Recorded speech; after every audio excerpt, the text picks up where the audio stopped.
Today I'm going to share with you guys 5 tips that helped me reach the top 10% of all creators on Onlyfans and made over $1,200 on my first month.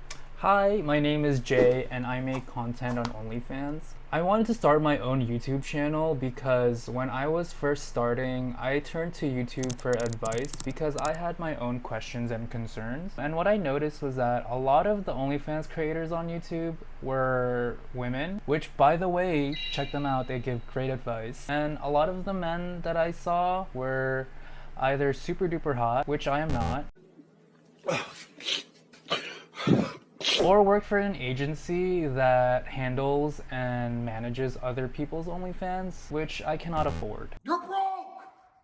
You're fucking poor! So I kind of wanted to share my experience as a gay Asian man who started from scratch with 0 following, doing everything by myself, and kind of just learning along the way. And I wanted to make this video so that I can share my wisdom and help other people who are probably thinking of starting an OnlyFans, which you probably are if you're watching this video right now. And if you are ready to commit to starting this, give me a follow on Instagram and send me a message. I'll send you my referral link, answer any questions you might have, and help you grow your account. I got you, homie! Which brings me to my first advice, which is knowing your niche. Your niche is essentially your target audience, and the first step of figuring out your target audience is knowing yourself. What do you enjoy doing? What are your favorite features about yourself? What are your characteristics? Wait a minute! Who are you? For me personally, the things I enjoy are K-pop, going to the gym, video games, art. All of these can be used to market yourself, to find people who would really enjoy your traits and attributes and what makes you unique. A common misconception is that you need to be very attractive to start an OnlyFans, but that is just not the case. Just because you don't have abs or you're not the most beautiful person in the world, you're not tall, doesn't mean that you can't be a successful OnlyFans creator. There are always going to be people out there who will appreciate you for what makes you unique. You just need to learn how to market yourself. Which brings me to tip number 2, which is use Reddit.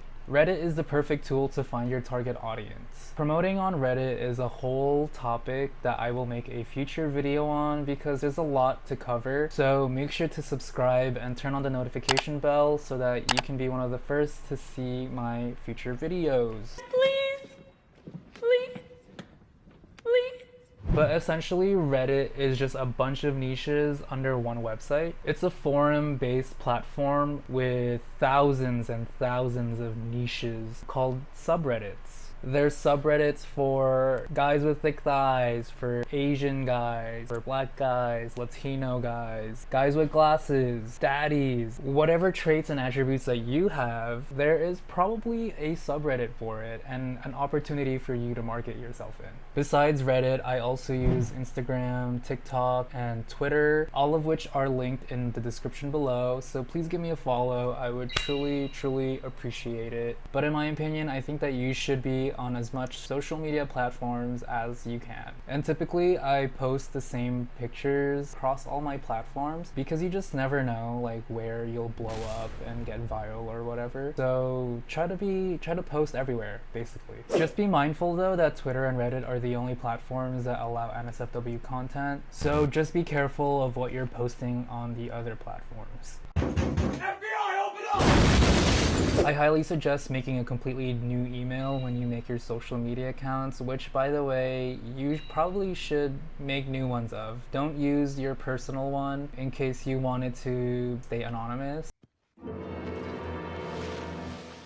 But if you don't really mind, then go ahead and use your personal social medias. Just be careful though, because Instagram and TikTok typically don't like accounts that promote OnlyFans, so you might get banned or suspended, which is probably why you would want to make another account. If you wanted to stay further anonymous, there's options for you to not sync your contacts with the social media platforms, so I suggest doing that in the beginning so that you don't pop up in your friends. People you might know, it might get awkward, I don't know. Oh, hi, Mark. With having multiple social media platforms, branding is super important. Try to make your usernames all the same or similar so that everything is sort of just streamlined. All my usernames are Egg Yo-Yo or some sort of variant of it. I chose it because I like K-pop, so that's where the Egg Yo comes from, which means cute in Korean. Because I think I'm kind of cute, I don't know. And the yo-yo sort of just relates to my playful personality. Your username is part of your branding, so make sure it relates to you in some way. Or you can just use your name, or come up with a whole fake name and just use that. Because Jay is totally my name. My third tip is to make 2 OnlyFans accounts. One free page and one page that has a monthly subscription, also called a VIP page. I started with a free page about a month before I started my VIP one to sort of help garner attention and also potential subscribers. In my experience, the free page is definitely important. You should have one. It's an extension of your marketing. You don't have to post fully revealing content on your free page. Personally, I just post my thirst traps, which are pictures that I already post on my other social media platforms. You kind of want to use your free page as a way to tease people and make people want to see more, which they would have to subscribe to your VIP page in order to do so. Despite it being a free page, I've actually made a good amount of money from it through tips, pay-per-view content, and making custom content for people who request it. At first, I wasn't too sure of how to price my custom content, but generally what I like to do now is charge $15 per 5 minutes if it's something simple, and if they have some requests that are kind of out of my norm, then I would charge more. And once you gain a huge following or you get too many requests, you can definitely up your rate. It's really up to you, Pookie Bear. My fourth tip is to keep your expectations low, especially in the beginning. You might come across people who say that they make 5 to 6 figures a month on OnlyFans. How? Hold on, bro. How? Which is definitely the goal for us, but it's not something that's guaranteed for everyone. Don't expect to make an OnlyFans and think that you'll instantly get rich. It's a lot of work to get there. Unless, of course, you already have a huge social media following of people thirsting over you, or maybe you're like in mainstream media already, then yeah, you probably will get rich quick. Catch me outside, how about that? Catch you outside? But for the most of us who started with 0 following, it's gonna be a rough, bumpy ride, but it'll be worth it. It's good to aspire to get to those 6-figure monthly earnings because that's what will keep you motivated and to keep going, especially in the beginning. But bestie, let's start with something achievable and realistic at first. Okay.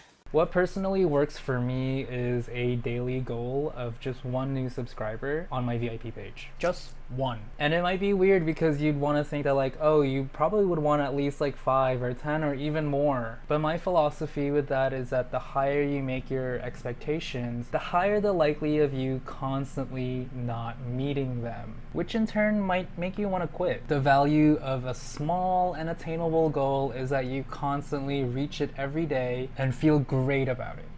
It's like self-gaslighting. It works. So I average about 5 new subs every day, which if I think about it, it's 500% of my daily goal. Some days are worse, some days are better, but if you've met your quota for the day, then you won't feel bad if the numbers are low. I think that it's easier to keep going when you're constantly making progress and meeting your daily goals. Always remember that small progress, no matter how small, is still progress. And that self-gaslighting works. Tip number 5. My last tip is to be personable and approachable. I've seen a lot of content creators say in their bio, only responding to DMs on my OnlyFans, which I personally just don't agree with. Maybe I'm just too nice and don't like ignoring people, but I personally have gotten a lot of subscribers through responding to DMs. You never know if that's what it takes to get a new subscriber, so if you have free time throughout your day, respond to a couple, maybe you'll get even more subscribers. Doing so kind of helps create a connection with potential subscribers. Prove that you're a real person, and also I think that it's just a super nice gesture. Just be a human being.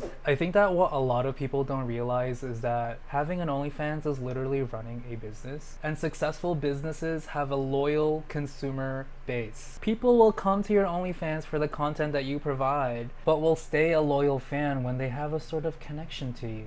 I have fans that I talk to on a regular basis. They tell me how their day is going, they tell me their stories and what they want to see from me, and it's just nice that we get to know each other beyond the content that I provide. And if you don't want to talk to them, you can hire me as your ghostwriter. I'm an amazing flirt. And that wraps up my first 5 tips. First off, thank you so much for watching my first YouTube video. Hopefully you guys were able to learn something from my experience, you know, gain some wisdom. Again, my socials are linked in the description below, so please do check that out and send me a DM if you are thinking of starting, so I can send you my referral link and answer any of your questions and help you grow your account. I will be doing more videos in the future about OnlyFans as well as my other entrepreneurial ventures, so please subscribe and follow along my journey so that I can help y'all out with some wisdom, maybe learn a thing or two. Remember to stay kind and help each other out. Everybody eats.